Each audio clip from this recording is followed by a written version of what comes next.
다시 영상으로 만나게 되었습니다. 선생님이 누군지 아는 친구들도 있을 거고 아직 선생님과 함께 수업을 해보지 못한 친구들도 있을 텐데 선생님은 통합과학 중에 오늘 생명 시스템에 관한 문제풀이를 여러분과 함께 풀어보려고 영상을 준비하게 됐습니다. 그래서 여러분 지금 이 시간 영상을 볼 때는 그냥 가만히 멍 때리고 앉아서 수업을 듣지 않고 학교에서 받은 생명 시스템 문제 2장이 있을 거예요. 중단원 형성평가와 지도서 형성평가 이렇게 2가지 문제지가 있을 텐데 그 문제를 먼저 풀어보고 또 그 문제지를 책상에 피고 선생님이 풀어주는 문제의 설명을 같이 듣도록 하겠습니다. 자, 문제는 이렇게 풀 거예요. 자, 중단원 형성평가와 지도서 형성평가가 있는데 선생님이 단원과 비슷한 개념을 묶어서 설명하기 위해서 문제를 준비할 때 여기 옆에다가 지도서라고 써있는 거 보이죠? 지도서라고 써있는 거는 지도서 형성평가의 2번을 보면 되고 또 중단원 형성평가는 중단원 형성평가의 2번 문제를 보면 돼요. 무슨 말인지 이해가 됐죠? 비슷한 유형의 문제를 같이 풀어줄 테니까 여기 위에 있는 글을 보고 어디에 있는지 잘 따라오시기 바랍니다. 자, 먼저 볼 것은 우리 지도서 형성평가 2번 문제입니다. 1번 문제는 선생님 너무 쉬워서 스킵하기로 하고 1번 문제의 답은 핵이죠. 자, 2번 문제. 자, 그림은 식물세포의 구조를 나타낸 것이다 라고 했어요. 자, 우리 세포의 구조에서 이 그림과 이 화살표가 가리키는 소기관의 이름 그리고 그 기능들은 여러분이 기본적으로 다 외워놓고 있어야 한다라고 생각을 해요. 자, 그러면 선생님들이 여러분이 다 외웠다고 생각을 하고 문제를 풀겠습니다. 자, 세포 안에 가장 큰 세포 소기관, 유전물질이 들어있는 세포 소기관은 핵입니다. 자, 그리고 이 핵막이 붙어있는 세포 소기관, 핵막이 붙어있는 주머니 모양을 우리는 소포체라고 할 겁니다. 소포체. 자, 그리고 소포체와 비슷하게 생겼는데 핵막에 붙어있지 않고 이렇게 겹겹이 쌓인 이 식기관을 골지체라고 하죠. 자, 그리고 여기에 엽록체와 미토콘드리아가 존재합니다. 자, 여기 그림이 잘 보이지 않아서 선생님이 따로 그림을 준비했는데 엽록체와 미토콘드리아는 어떻게 구분해? 라고 선생님이 여러분들에게 물어보면 그 색깔이요 라고 대답을 하는 친구들이 있어요. 엽록체는 초록색이고 미토콘드리아는 주황색이요 라고 대답을 하는 친구들이 있는데 어차피 우리 시험지는 흑백이기 때문에 초록색과 주황색으로 구분을 할 수 없어요. 그래서 우리가 얘네들이 어떻게 생겼는지를 약간 구분을 해봐야 되는데 엽록체는 이렇게 생겼습니다. 자, 똑같이 동그라미처럼 생겼죠? 동그라미 안에 또 동그라미가 있고 그 안에 약간 동전 같은 게 쌓여있는 구조를 보면 얘는 엽록체이다 라고 알 수 있는. 자, 반면에 미토콘드리아는 커다란 동그라미 안에 막이 있는 또 하나의 원이 있는데 이게 이렇게 쭈글쭈글 이렇게 생겼어요. 그래서 보통 볼 때 핫도그에 케첩 뿌려놓은 모양이다 라고 보이는 게 미토콘드리아입니다. 자, 그리고 엽록체와 미토콘드리아는 엽록체는 일단 식물세포에만 존재하고 미토콘드리아는 식물세포에도 있고 동물세포에도 있다라는 것까지 알아두면 좋겠죠. 어쨌든 이 그림을 보니까 F는 엽록체, B는 미토콘드리아네요. 자, 그리고 A는 이렇게 핵막과 소포체에 붙어있는 점들이에요. 점. 자, 그러면 이 A는 뭐겠어요? 이 A는 바로 리보솜이겠죠. 자, 그리고 우리가 여기 화살표에 나와있지 않은 세포 소기관은 이거는 세포 벽이라고 할 수 있고 자, 나머지는 액포입니다. 액포. 자, 물과 노폐물을 저장하는 액포. 이렇게 식물세포의 소기관들을 그림을 통해서 구분을 할 수 있어야 합니다. 자, 기억부터 보겠습니다. A에서 합성한 단백질은 C를 거쳐 D로 운반된다. 자, 다시 설명을 해볼게요. A. 리보솜에서 합성한 단백질은 C. 소포체를 거쳐서 D. 골지체로 운반된다고 했어요. 맞습니까? 자, 일단 리보솜에서 단백질 합성 맞아요? 네, 맞고. 자, 소포체는 단백질을 운반하는 소기관이었어요. 운반. 자, 근데 이 단백질을 어디로 운반해주냐? 골지체로 운반해주는 거겠죠? 그래서 이 기억 보기는 맞습니다. 자, B와 F에서는 에너지의 전환작용이 일어난다. 자, B는 우리가 미토콘드리아였고 F는 엽록체였네요. 자, 미토콘드리아 엽록체는 가장 에너지의 전환에 관여하는 세포 소기관입니다. 자, 미토콘드리아는 어떤 에너지 전환을 하냐? 세포 호흡이죠. 자, 포도당과 같은 유기물을 분해해서 우리 몸에 사용할 수 있는, 우리 몸에 필요한, 생명활동에 필요한 에너지를 만드는 거. 자, 이것도 물질대사 중에 하나죠. 유기물을 분해해서 우리 몸에 필요한 에너지를 얻는 세포호흡이 일어납니다. 자, 미토콘드리아 맞고, 엽록체에서는 자, 광합성이 일어나죠. 광합성. 자, 광합성은 뭐예요? 이산화탄소 같은 무기물을 자, 빛에너지를 이용해서 합성 반응을 일으켜서 유기물을 만들어내는 것입니다. 결국 빛에너지를 우리 생물이 활용할 수 있는 유기물의 형태로 저장하는 것. 그렇기 때문에 에너지의 전환 작용에 관여하는 세포 소기관이 맞습니다. 이음도 정답. 자, 지금 이는 식물세포에만 볼 수 있는 구조이다 했어요. 이가 지금 뭐냐면은 핵이에요. 자, 이건 완전히 틀린 말이죠. 자, 다음 문제. 다음은 중단원 형성평가 문제입니다. 자, 비슷하게 동물세포 그림이 나왔고, 이 세포 소기관들을 이렇게 알파벳으로 칭해서 우리는 이 이름과 기능을 매치시킬 수 있어야 한다라고 했죠. 자, 일단 이름부터 보겠습니다. A는 핵이에요. 자, 그리고 B는 이렇게 어떤 막이 핵막이 연결되어 있으니까 소포체라고 할 수 있고, 자, C는 소포체와 핵막에 이렇게 붙어있는 알갱이 모양이라고 했으니까 리보솜이라고 할 수 있습니다. 자, D는 지금 여러분 보이시나요? 이렇게 동그란 원 안에 핫도그의 케첩처럼 모양으로 그려져 있는 건 바로 미토콘드리아입니다. 자, E는 마지막으로 소포체랑 비슷하게 생겼지만 연결되어 있지 않고 따로 끊어져 있는 거. 자, 얘는 골지체라고 할 수 있죠. 자, 그러고 보겠습니다. A. 합성된 단백질을 세포 밖으로 분비한다는 누구에 관한 설명이에요? 단백질 분비에 관여하는 세포 소기관은 골지체였죠. 자, 그러면 1번은 틀렸어요. 자, B. 산소를 이용해서 세포의 생명활동에 사용되는 형태의 에너지를 생성한다고 했어요. 자, 산소를 이용해서 세포의 생명활동에 사용되는 형태의 에너지를 생성한다. 자, 이거는 세포 호흡에 대한 이야기고, 자, 세포 호흡은 어디에서 일어나요? 세포 호흡은 미토콘드리아에서 일어나죠. 미토콘드리아는 D였어요. 그래서 이번도 틀렸다. 다시 단백질을 합성하는 장소이다 라고 했어요. 이게 리보솜에 대한 이야기죠. 리보솜. 자, 그리고 4번. 리보솜이 C니까 일단 한 번은 맞는 보기가 되겠네. 그 다음에 4번. 유전 물질이 들어있다는 바로 핵이죠. 핵. 자, 핵은 A였으니까 4번도 틀렸고. 자, 5번. 이 인지질과 단백질로 구성되어 있고, 자, 이것만 봐도 누군지 알 수 있어야 되죠? 세포 막이다. 근데 E는 골지체였으니까 틀렸다 라고 할 수 있습니다. 하지만 여러분, 선생님이 이 문제를 봤을 때 약간의 오류가 있어서 여러분에게 수정을 해주고 싶습니다. 자, 단백질을 합성하는 장소이다 리보솜 했는데 선생님 리보솜은 알갱이라고 했어요. 알갱이. 자, 알갱이는 막으로 둘러싸여 있지 않기 때문에 여기는 이 알갱이인데 만약에 이 알갱이가 어딘가 막 같은 둘러싸여 있으면 여기는 장소라고 할 수 있죠. 하지만 이 알갱이가 있는 곳을 장소라고 할 수는 없어요. 그래서 3번 보기에 선생님이 좀 이상하다고 생각을 했어.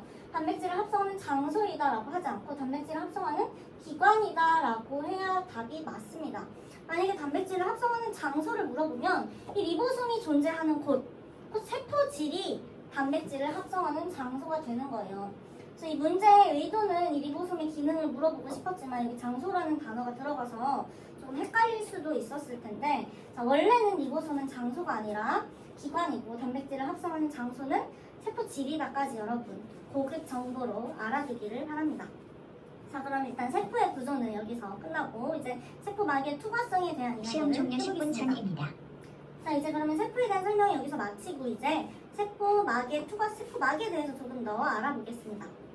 자, 중단면 형성평가 2번 문제입니다. 그림은 세포막의 구조를 나타낸 거래요. 자, 세포막의 구조 크게 두 가지 물질로 이루어져 있다는 거 배웠죠. 자, 이렇게 생긴 인지질과 인지질이 두 개의 층으로 구성되어 있고, 자, 인지질 사이에 이렇게 단백질이 있다라는 거를 지금 이 그림에서 입체적으로 보여주고 있네요.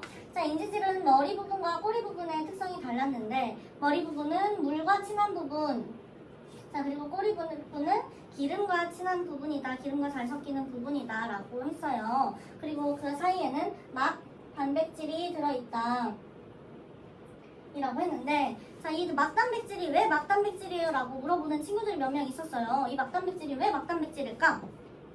자, 어떤 친구는 막대기 같이 생겨서 막단백질이다, 어떤 친구는 막 생겨서 막단백질이다 라고 했지만, 얘는 막단백질이 세포막에 있기 때문에, 지금 세포막의 구조죠. 이 막 안에 있기 때문에 막단백질이에요. 어쨌든 이 막단백질은 어떤 역할을 하냐? 이 세포 안에 물질의 이동은 통로가 되는 역할을 막단백질이 합니다. 자, 그럼 여기 인지질로는 물질이 이동하지 못할까요? 아니죠. 인지질 이쪽으로도 물질이 이동할 수 있는데 이쪽으로 이동할 수 있는 물질과 이쪽으로 이동할 수 있는 물질이 다르다라고 얘기를 했어요. 그거는 이따 뒤에 문제에서 보고 일단 여기 그림을 봅시다.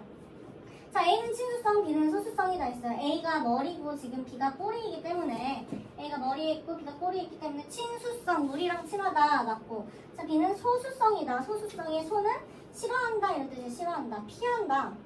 자, 싫어한다, 물을 싫어한다, 기름을 좋아한다 이것 때문에 기억은 맞는 보기. 자, A는 인지질, B는 막단백질이다 했어요. A 인지질, B는 막단백질 맞고. 자, 이 세포막은 선택적으로 물질을 출입시킨다. 맞습니다. 이거는 세포막의 선택적 투과성에 대한 이야기죠. 자, 선택적 투과성이라는 이 막단백질과 여기 인지질 사이, 인지질이 세포 안으로 어떤 물질이 들어오거나 나가는 것을 스스로 조절할 수 있다는 의미예요. 왜냐면 밖에 세포에 유익하지 못한 안 좋은 해로운 물질이 들어오려고 하면 이 막단백질은 그 물질이 들어오지 못하게 문을 닫아야 됩니다. 그리고 우리 몸에 필요한 영양분이나 산소, 꼭 필요한 물질이 이렇게 들어오려고 하면 이 막단백질의 문이 열려서 물질이 자유롭게 통과할 수 있게 해야 되는데 이런 것들을 세포가 스스로 조절하고 그것을 우리는 선택적 투과성이라고 합니다. 세포막은 선택적 투과성을 가지고 있다까지 기억을 해놓고, 자, 이제 이 막단백질과 인지질을 통해 어떤 물질이 이동하는지 다음 문제를 통해서 보겠습니다. 자, 세포막을 통한 물질의 이동 방식을 나타낸 거예요.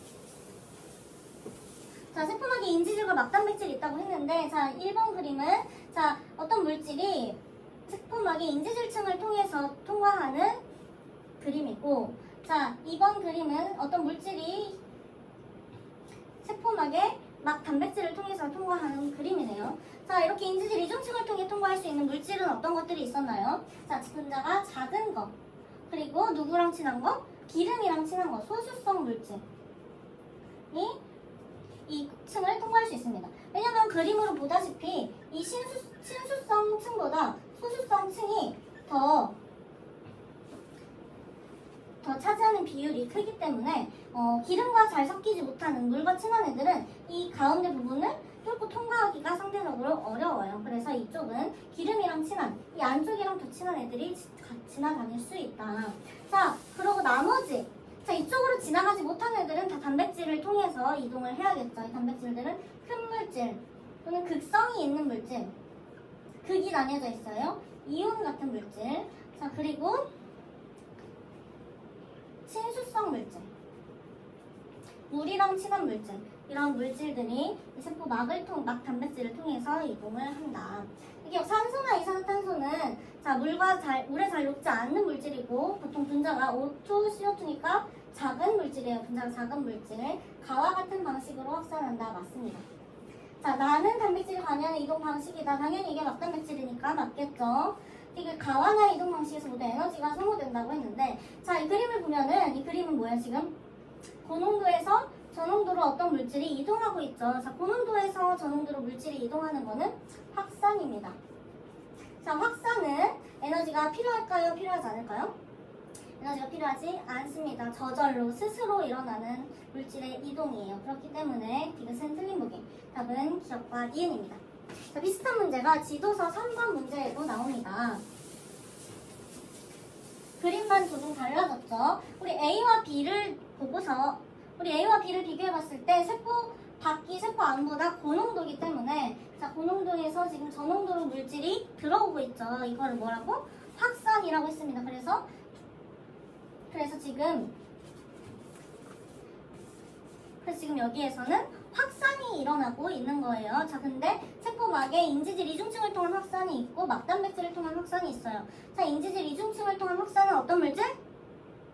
그치? 대답했죠? 자, 막단백질을 통한 물질의 이동은 어떤 물질? 그쵸? 자, 다 머릿속에 있어야 돼요. 문제를 풀어봅시다. A와 B는 확산이다. 맞죠? 고농도로부터 저농도로. A와 B는 모두 에너지를 소비한다는 틀렸어요. 왜? 확산은 저절로, 스스로 일어나는 거기 때문에. 자, 여러분이 지금 집에서 이 인강을 듣다가 배가 아파서 방구를 꼈어. 그럼 그 방구 분자에 에너지가 공급돼야 그 방구 냄새가 방으로 퍼져갑니까? 아니죠. 이 방구 분자들은 외부에 아무런 에너지 공급 없이도 온 방으로 퍼져나가서 식구들을 괴롭힐 수 있습니다. 자, 이것처럼 확산은 저절로 일어나기 때문에 에너지가 들어가지 않는다. 자, 3번 B는 세포 안팎의 농도차가 커질수록 물질 이동 속도가 증가한다 라고 했어요. 자, 여기가 아주 고농도면은 자, 이쪽으로 확산되는 속도가 당연히 빨라지겠죠. 이거는 30. 자, 전하를 땐 이온이나 포도당과 같이 비교적 분자의 크기가 큰 물질은 단백질이에요, 인재질 이중층이에요?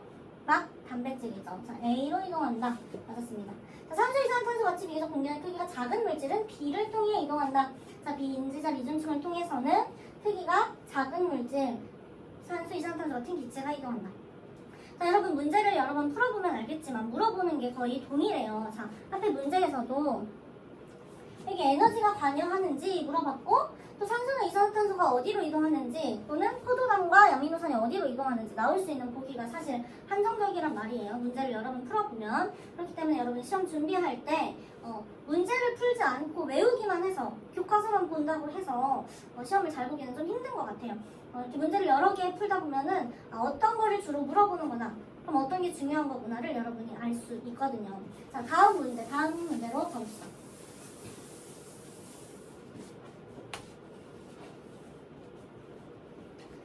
자, A에서 C는 각각 농도가 다른 용액에 넣어둔 식물세포를 순서 없이 나타낸 것이다. 자, 이것만 보고 우리는 뭐에 대한 문제인지 알아야 하냐면 이건 삼투에 대한 문제가 나왔구나.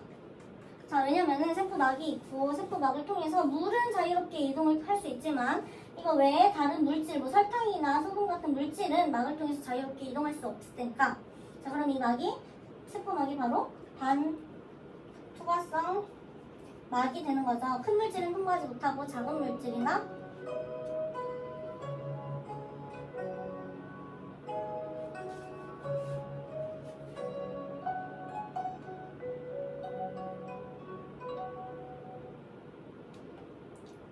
큰 물질은 통과하지 못하고 작은 물질이나 용매, 물 같은 것들만 통과할 수 있는 막을 반투과성 막이라고 하는데, 세포막이 반투과성 막으로 이루어져 있기 때문에 삼투 현상이 일어난다라는 건 우리가 머릿속에 넣어놓고 자, 자료를 해석해 봅시다.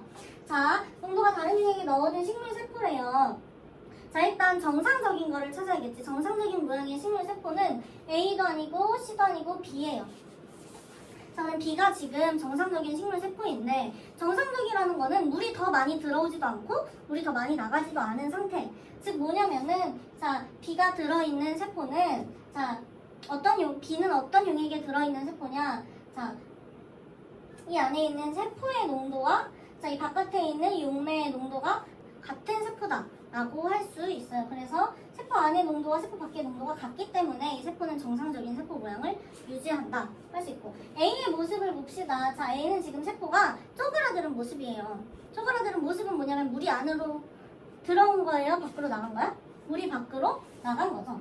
세포 안에서 물이 밖으로 나갔다. 그럼 삼투에서 물의 이동 방향을 보고 어디가 고농도인지 예측을 할 수 있어야 되는데, 자, 삼투는 확산과 다르게 고농도에서 저농도가 아니라 저농도에서 고농도로 물이 이동하는 현상이다 라고 배웠으니까, 자, 저농도에서 고농도로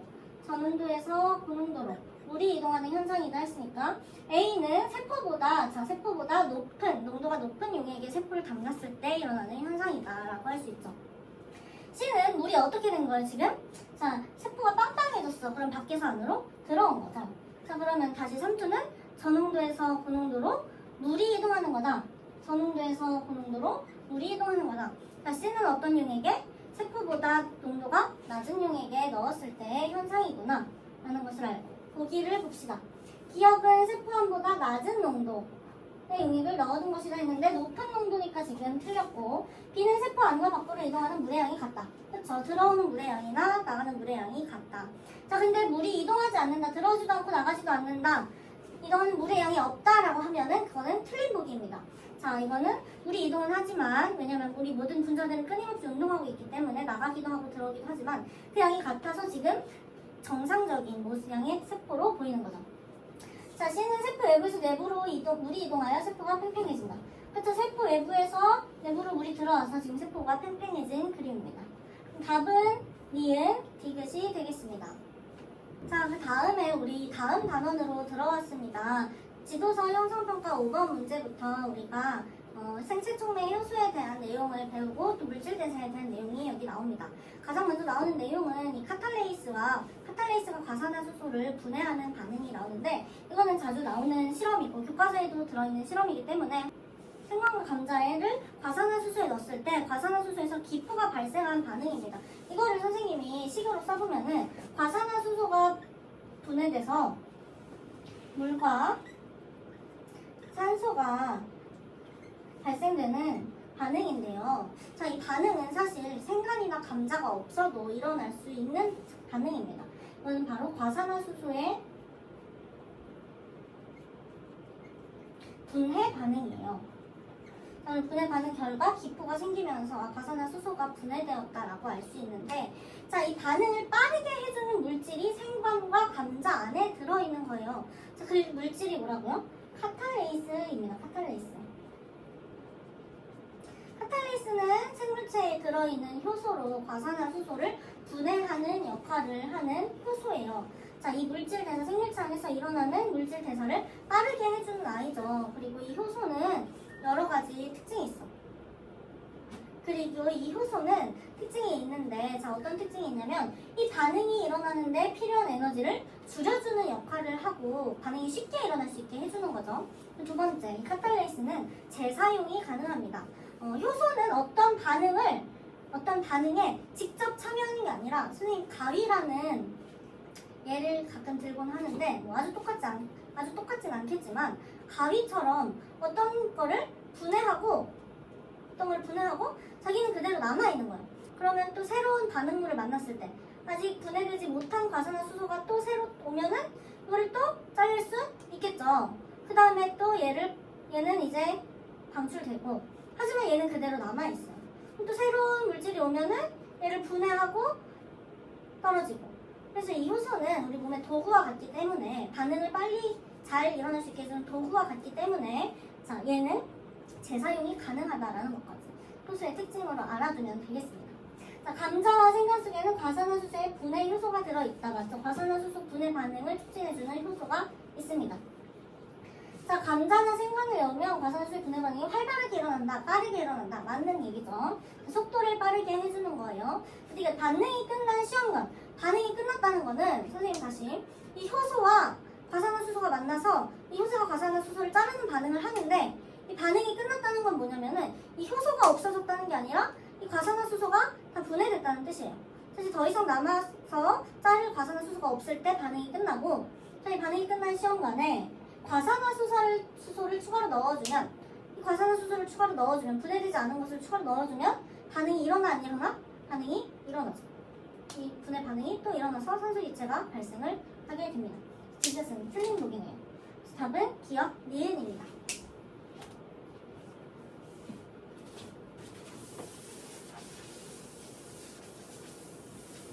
자, 이어서 지도서 형상평가 7번 문제입니다. 그림은 생물체에서는 물질 대사를 나타낸 것이다 라고 했는데, 이 그림은 있잖아요. 어디에 가도 항상 나오는 그림이고 늘 똑같은 모양으로, 약간 뭐 그림의 형태는 다르겠지만 늘 비슷한 형태로 나오는 그림이니까 우리가 꼭 익혀둬야 하겠죠.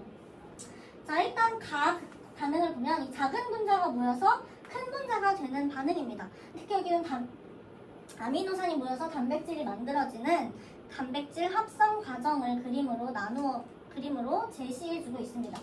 때문에 얘는 무슨 반응이에요? 합성 반응과 분해 반응, 물질 대사의 합성과 분해 반응 중에 얘는 합성 반응이에요. 합성. 그러니까 얘는 단백질 합성을 나타낸 그림이고, 자, 얘는 큰 분자를 작은 분자로 뭐 하는 거? 분해하는 반응이에요. 사실 이거를 합성 분해를 그림을 보고 못 찾으면 좀 바보죠? 그거는 한 초등학교 3학년 한국어부터 다시 하고 와야 돼요. 작은 게 커지는 거 합성, 큰 게 나뉘어지는 거 분해. 이거는 찾을 수 있는데, 여기서 작은 거를 여러 개 이어 붙여서 큰 거를 만들 때 밖에서 에너지가 어떻게 된다까지? 밖에서 에너지가 들어간다까지 우리는 기억을 해둬야 돼요. 자, 에너지를 흡수하는 반응이다. 밖에서 에너지를 공급해주는 반응이다. 자, 그리고 큰 거를 분해해서 작은 거를 만들 때는 합성 반응과 반대로 밖으로 에너지를 방출하는 반응이다까지 우리가 기억을 해놓고 있으면 됩니다. 자, 그리고 우리 합성 반응에 얘는 어떤 것들이 있었죠? 합성 들어가는 것들, 단백질 합성, 광 합성, 이런 것들이 합성 반응이었고, 분해 반응은 쪼개는 거, 세포 호흡이 있었죠. 유기물, 포도당을 분해해서 생명체에 필요한 에너지를 얻는다가 있었고, 또 우리가 먹은 음식을 잘게 부수는 소화 과정, 이런 것들이 분해 반응에 속하는 거죠. 자, 보기를 봅니다. 1번. 가는 물질의 합성이고 나는 물질의 분해이다. 당연한 거. 자, 광합성은 가에 계시고, 합성이죠. 맞고. 소화는 쪼개는 거니까 나다. 맞아요. 효소는 가와 나의 반응이 빠르게 일어나도록 돕는다. 자, 이거는 생물체에서 광합성 단백질 분해가 일어나야 되잖아요. 자, 효소가 없으면 이 반응이 생물체 안에서 절대 일어날 수가 없습니다. 왜냐하면 생물체는 보통 37도에서 40도의 체온을 가지고 있고, 보통 이 반응이 일어나기에 충분한 에너지를 제공해주지 못하기 때문이에요. 그렇기 때문에 효소의 도움을 받아서 이 반응이 빠르게 일어날 수 있어야 생물체가 살아갈 수 있습니다. 자, 3번은 맞고, 가 반응은 에너지가 방출되고 나 반응은 에너지가 흡수된다. 자, 화살표를 봐도 알 수 있고, 우리가 당연히 합성을 하려면, 뭘 만들려면 에너지를 들여서 걔네를 이렇게 붙여놔야겠죠. 그렇기 때문에 에너지가 흡수되고 나 반응은 에너지가 방출된다 라고 해야 맞는 보기입니다. 자, 생물체는 물질 대사를 통해 에너지를 얻고 생리작용을 조절하는 데 필요한 물질을 생산한다. 자, 물질 대사, 광합성이나 세포 호흡을 하면서 빛에너지로부터 생물체에 필요한 에너지, 또 유기물로부터 살아가는 데 필요한 생명 에너지를 얻고, 또 이거를 통해서 할 수 있는 거는 우리가 뭐냐면 단백질을 합성하잖아요. 이 합성 과정에 단백질 합성이 있는데 그거는 생리작용을 조절하는 데 필요한 물질이죠, 당연히. 단백질은 우리 몸속에 있는 모든 생리작용을 조절하는 데 필요한 물질이기 때문에 이 물질을 생산하는 것도 물질 대사라고 할 수 있습니다. 이거는 아주 중요한 제시문이었고 당연히 맞는 보기입니다. 답은 4번.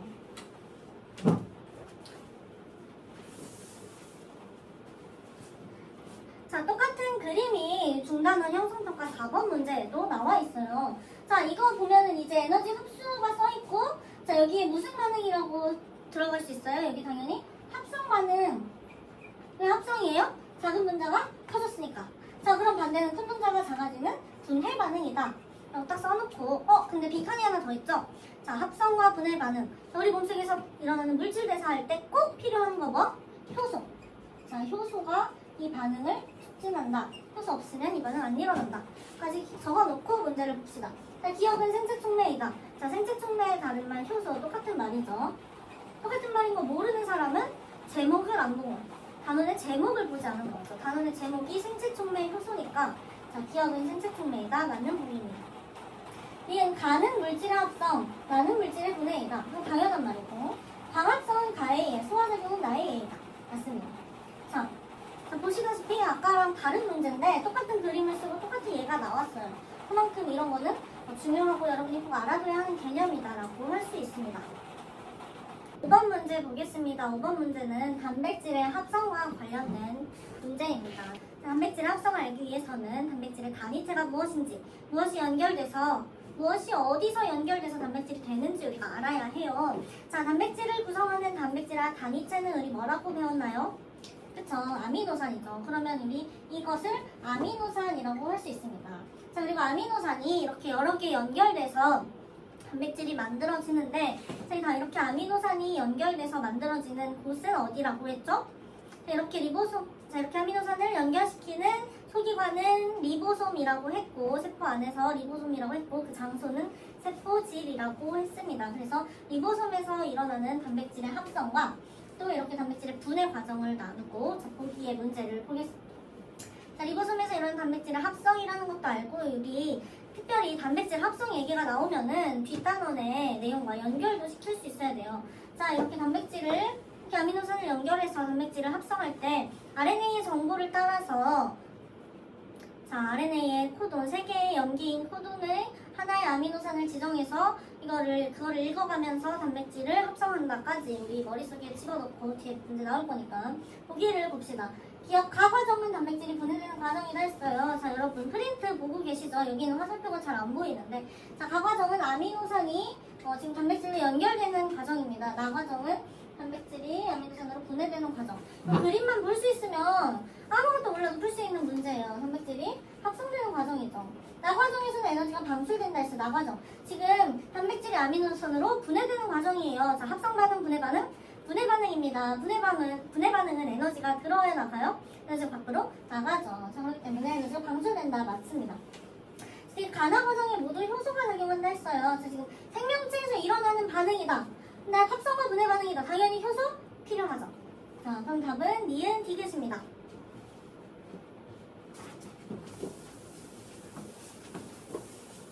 자, 여러분 생물이 어렵다고 얘기를 하지만 이렇게 문제를 풀어봤을 때 선생님 사실 어렵다고 생각되는 문제는 하나도 나오지 않는 것 같아요. 그쵸?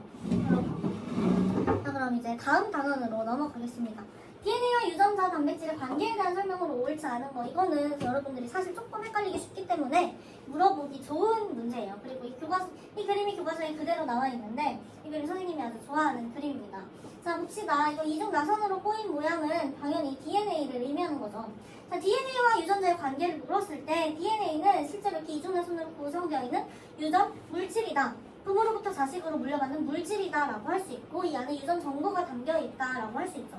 그래서 이 안에 유전 정보가 담겨 있다라고 했을 때 그 유전 정보를 이제 우리는 유전자라고 하는 거예요. 자, 예를 들면 선생님은 곱슬머리입니다. 선생님 곱슬머리인데 우리 어머니와 우리 아버지로부터 곱슬머리인 머리카락을 물려받은 게 아니에요. 곱슬머리를 만들 수 있는 그 곱슬머리의 정보를 부모님으로부터 물려받은 거죠. 근데 정보가 어디에 있냐? 이 유전자 안에, 이 DNA 안에 존재한다는 거예요. 그래서 우리 유전자는 이렇게 정의를 합니다. DNA의 한 부분, 어떤 일정 부분이 어떤 정보를 나타내요. 이 정보는 당연히 단백질을 통해서 나타난 정보겠죠. 곱슬머리다, 피부가 하얗다, 공부를 잘한다, 쌍꺼풀이 있다, 보조개가 있다, 이런 정보를 나타내는 그 부분, 그 정보가 있는 부분과 그 정보를 이제 우리는 뭐라고 하냐? 유전자라고 할까, 유전자. 그러니까 DNA 안에 DNA 부분에 유전자가 이렇게 있는 거죠.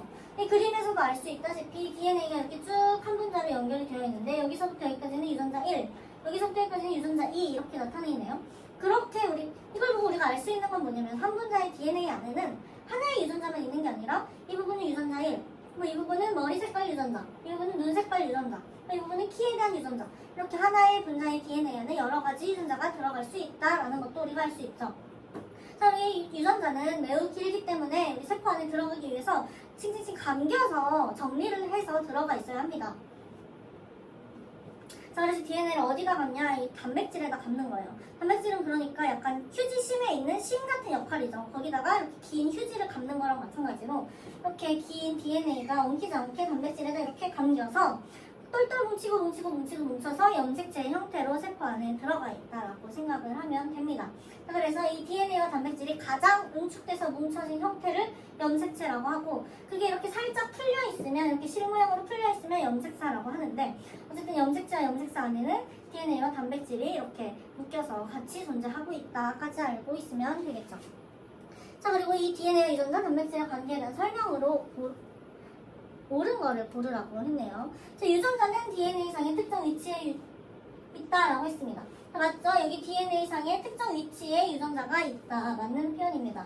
자, 유전자에 담긴 유전 정보에 따라 단백질이 합성된다. 이거는 생명 중심 원리죠. DNA로부터 RNA가 만들어지고 RNA로부터 단백질이 만들어진다. 결국에 유전 정보, 부모님으로부터 물려가는 정보는 단백질을 만드는 정보다라고 했습니다. 이게 맞고. 서로 다른 유전자를 갖더라도 생성되는 단백질의 양은 동일하다. 절대 그렇지 않죠. 자, 예를 들어 봅시다. 선생님, 머리카락을 만드는 유전자는 매일매일 끊임없이 머리카락을 만들어야 해요.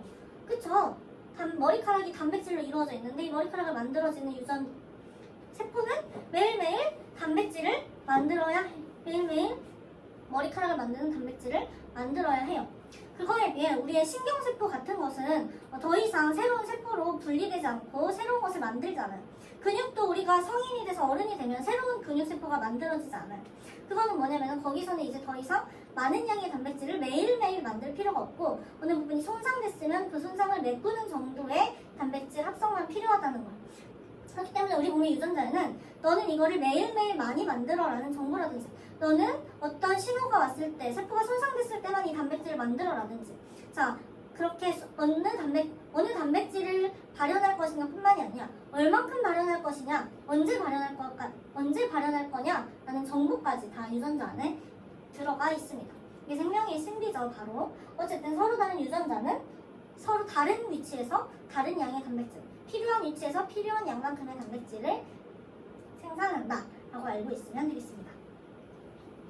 답은 기억 니은이네요.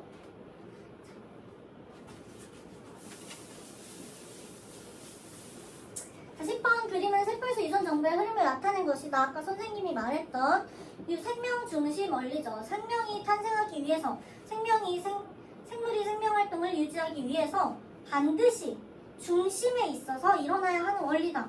모든 생명은 이런 원리를 가지고 살아간다 해서 중심 원리라고까지 말한 중요한 개념이 지금 여기 나오고 있습니다. 근데 이렇게 중요한 거에 비해서 너무 쉽죠? 단백질이 RNA가 되고 RNA가 단백질이 된다. DNA가 RNA가 되고 RNA가 단백질이 된다. 이게 바로 생명 중심의 원리고, DNA가 RNA가 되는 과정을 전사라고 했고, RNA가 단백질이 되는 과정을 번역이라고 했습니다. 자, 봅시다. 기억은 세포질에서 일어난다라고 했는데, 지금 기억은 DNA로부터 RNA가 만들어지는 과정이에요. 근데 DNA로부터 RNA를 복사해야 되는데, DNA가 어디 들어있어? DNA가 핵 속에 들어있잖아. 그러면은 세포질에서 일어날 수가 없죠. 왜냐면 DNA는 세포질로 나갈 수가 없거든. 그래서 기억의 과정은 꼭 핵 속에서 일어난다 라고 해야 합니다. 자, 니은 봅니다. 니은은 염기로 유라시를 포함한다. 니은은 RNA니까 자, T 대신에 유라시를 사용하는 거 맞습니다. 그러니까 번역은 RNA 유전 정보에 따라 단백질이 합성되는 과정이다. 맞습니다. 그러면 번역은 RNA 유전 정보에 따라 단백질을 합성하는 과정이다라고 했어요. 근데 여러분 봐봐. 유전 정보는 DNA에 저장되어 있는 거 아니에요? 라고 물어보는 학생들 있어. 유전 정보 DNA, RNA 틀렸는데? 라고 하지만 RNA 역할을 우리가 제대로 알고 있어야 되죠. RNA 역할은 뭐예요? 유전 정보를 전달해주는 애예요. 전달.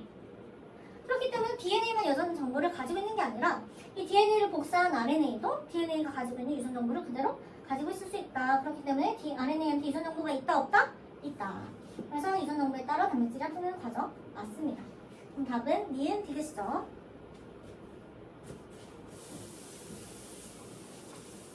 자, 이런 그림 보면은 약간 좀 어려워 보이죠? 자, 하지만 똑같이 유전 정보의 흐름, 생명 중심 원리를 머릿속에 넣어놓고 DNA로부터 RNA, RNA로부터 단백질만 생각하면 됩니다. 자, 기억. 두 개가 붙어있네. 서로 상부석 결합을 하고 있네요. 뭐예요? DNA죠. 자, DNA로부터 뭔가 생겼는데 한 가닥이야. RNA. 자, RNA로부터 단백질이 만들어지는데 여기서 자, RNA로부터 단백질이 만들어질 때 번역이 일어날 때 몇 개의 세 개의 염기가 하나의 아미노산을 지정한다고 배웠습니다. 자, 세 개의 염기가 하나의 아미노산, 세 개의 염기가 하나의 아미노산, 세 개의 염기가 하나의 아미노산을 지정한다고 배웠고, 이 아미노산을 지정하는 세 개의 염기를 우리는 뭐라고 했습니까? 이걸 우리가 코돈이라고 했죠. 코돈. 자, RNA에 있고 RNA에 존재하면서 하나의 아미노산을 지정하는 세 개의 염기를 우리는 코돈이라고 했어. 자, 그럼 이 코돈이 만약에 DNA로 갔을 때 얘를 뭐라고 해요? DNA로 갔을 때 얘를 뭐라고 해요? ACC. 자, UGG를 만드는. 그래서 아미노산 1번을 지정하는 얘를 우리는 뭐라고 하냐? 3염기 조합이라고 합니다. 그러니까 DNA에는 코돈이 있을 수 없고, RNA에는 3염기 조합이 있을 수 없고, DNA는 3염기 조합, RNA는 코돈이죠. 자, 기억은 DNA, 니은은 RNA다. 맞는 게 있고, DNA 염기 1개가 아미노산 1개를 지정한다. 틀렸죠? 자, 코돈은 염기 몇 개? 염기 3개. 자, 니은 틀렸고, 기억과 니은을 구성하는 염기의 종류는 모두 같다 했는데, 자, 기억을 DNA를 구성하는 염기의 종류는 A, T, G, C고, 니은 RNA를 구성하는 염기의 종류는 A, U, G, C죠. 그렇기 때문에 모두 일단은 틀린 말. 답은 기억입니다.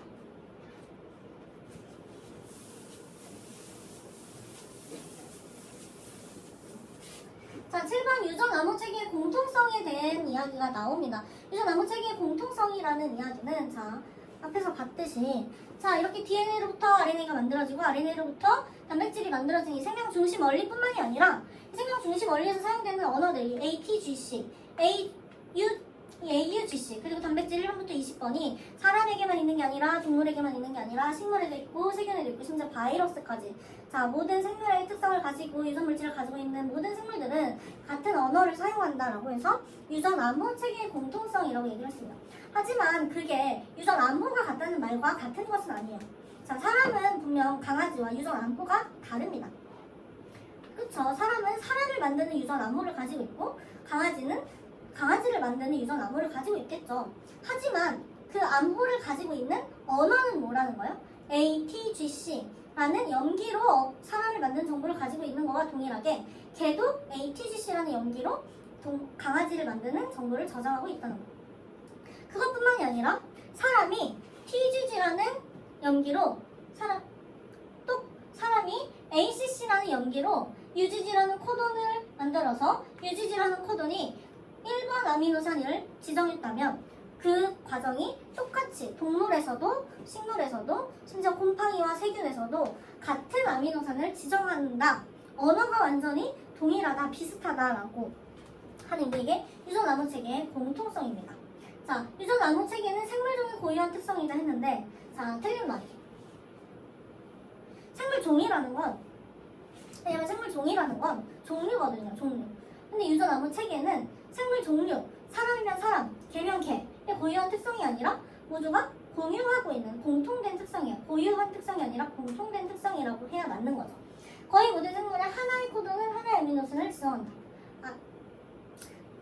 자, 이거는 여러분이 계산을 한번 해봐야 되는데, 자, 코돈이 몇 개가 코돈이 몇 개가 있을 수 있냐면은, 자, 세 개의 염기가 하나의 아미노산을 지정한다고 했을 때, 코돈은 여기에 AUGC가 들어갈 수 있고, 여기도 AUGC가 들어갈 수 있고, 여기도 AUGC가 들어갈 수 있으니까 만들어질 수 있는 코돈이 64개예요. 자, 근데 64개의 코돈이 우리 몇 개의 아미노산을 지정해야 돼요? 20개의 아미노산을 지정해야 하잖아. 그러면 하나의 코돈이 하나의 아미노산을 지정하는 게 아니라 여러 개의 코돈이 하나의 아미노산을 지정할 수 있게 되겠죠. 이거 이해했나요? 자, 대장균을 이용하여 사람의 인슐린 유전자를 대량으로 생산할 수 있다. 이거 맞습니다. 사람의 정보를 대장균에 넣으면 대장균이 그 사람의 정보를 읽고 그 정보에 맞는 단백질을 만들다 보면 사람의 인슐린을 만들게 되는 기술이 이제는 유전자 조작 기술, 이제는 유전공학을 통해서 이제 발달하게 됐습니다. 자, 지구상의 생물이 공통조상으로부터 진화해온 것으로 해석할 수 있다. 맞죠? 왜냐면 내가 쓰는 언어, 네가 쓰는 언어 똑같아. 그거는 우리가 아주 먼 과거에는 연관되어 있지 않았을까라는 증거가 될 수 있겠죠.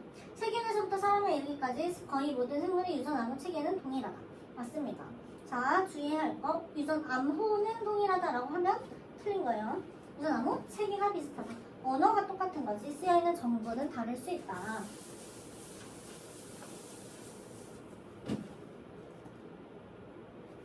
자, 11번 유전암호 체계의 공통성에 대한 설명입니다. 같은 이야기니까 바로 보기를 볼게요. 유전암호 체계는 생물종이 고유한 특성이다. 틀렸죠. 생물의 공통된 특성이다 라고 해야 돼. 지구상의 생물이 공통조상으로부터 진화한 것으로 해석할 수 있다. 맞죠. 사람의 인슐린 유전은 대장균 DNA 삽입한 사람의 인슐린 생명은 맞는 보기죠. 아까랑 똑같은 문제가 나왔는데 답은 이은 디귿입니다. 자, 마지막 우리 돌연변이에 대한 이야기예요. 돌연변이가 뭐야? 라고 물으면 여러분 보통 이상한 거, 괴물 이렇게 생각하는 사람이 많은데 돌연변이는 뭐냐면은 자녀 세대에서 부모 세대에 나타나지 않았던 게 돌연이 나타나는 거, 갑자기 나타나는 거. 부모랑 다른 거를 가진 거를 이제 우리 돌연변이라고 하고, 특별히 우리 생물에서는, 이게 과학에서 돌연변이는 부모로부터 있지 않은 부모의 유전자가 달라진 거, 유전자가 달라졌을 때 돌연변이라고 이야기를 합니다. 돌연변이 이야기는 나중에 진화에 가서도 나오는 이야기니까 한번 머릿속에 기억을 하고 넘어보길 바랍니다. 어쨌든 정상 헤모글로빈과 난모형 적혈구 헤모글로빈의 생성 과정을 비교했는데 돌연변이가 어디에 생겼냐? 돌연변이 염기의 한 부분에 아니면 일정 부분에 일정 부분이 달라진 거를 돌연변이라고 했어. 자, 여기 CTT라는 유전자가 있었는데 CAT가 나타난 거야 갑자기. 돌연변이 원인은 뭐 다양하겠죠. 뭐 좋지 않은 화학물질, 술과 담배, 약물 이런 거일 수도 있고 방사능 아니면은 심한 자외선 이런 것들이 돌연변이를 일으키는 물질이 될 수 있는데, 어쨌든 부모는 CTT를 가지고 있었는데 그 자식이 CAT로 정상적인 유전자를 받지 못하고 새롭게 나타난 유전자를 받았을 때 이건 돌연변이라고 했죠. 자, 그랬더니 유전자가 바뀌었더니 유전자가 지정하는 코돈이 바뀌었어. GAA, GUA. 자, 코돈이 바뀌었더니 어떻게 됐냐? 아미노산이 하나 달라졌다. 여기는 아미노산이 초록색 아미노산이었는데 빨간색 아미노산으로 하나가 달라졌다. 단백질에서 아미노산의 서열이 달라지면 그 단백질의 구조가 달라지고, 그 단백질의 구조가 달라지면 결국은 그 단백질의 기능을 잃어버릴 수 있습니다.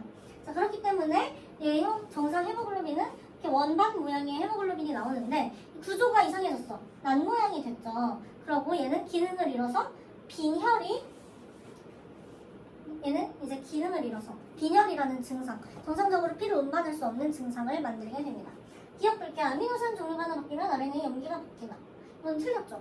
얼핏 보면 맞는 것 같지만 순서가 달라졌지. 염기가 먼저 바뀌어야 아미노산의 종류가 바뀌는 거죠.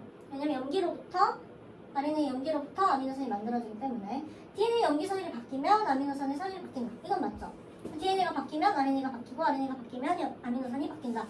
모양 적혈구는 정상 헤모글로빈 유전자 염기 한 개가 바뀌어 생성된다. 맞아요. 자, 수많은 염기 중에 하나의 염기가 바뀌었을 뿐인데 학생들은 답안지에 막히는 확인하여 주시기 바랍니다. 자, 수많은 정보 중에 하나의 언어. 자, 하나가 T가 A로 바뀌었을 뿐인데 이거 아주 극심한 질병을 갖게 되겠고요. 그만큼 우리의 유전 정보는 매우 중요하다라고 할 수 있습니다. 어쨌든 유전자 염기 한 개가 바뀌어서 생성된다. 맞습니다. 답은 니은디귿. 자, 오늘 선생님이 다 풀어주지 못한 문제도 있지만 그래도 여러분이 꼭 알아야 할 문제는 선생님이 정리를 하면서 하나씩 풀어봤습니다. 여러분 생각보다 많이 어렵지 않다고 느꼈으면 좋겠고 그래도 EBS 보느라 여러분 힘들었을 텐데 포기하지 않고 한 학기 동안 열심히 따라와준 여러분들에게 감사를 표하며 여러분 시험 잘 보시고 짧은 방학도 잘 보내시고 우리는 2학기 때 만나도록 하겠습니다. 안녕.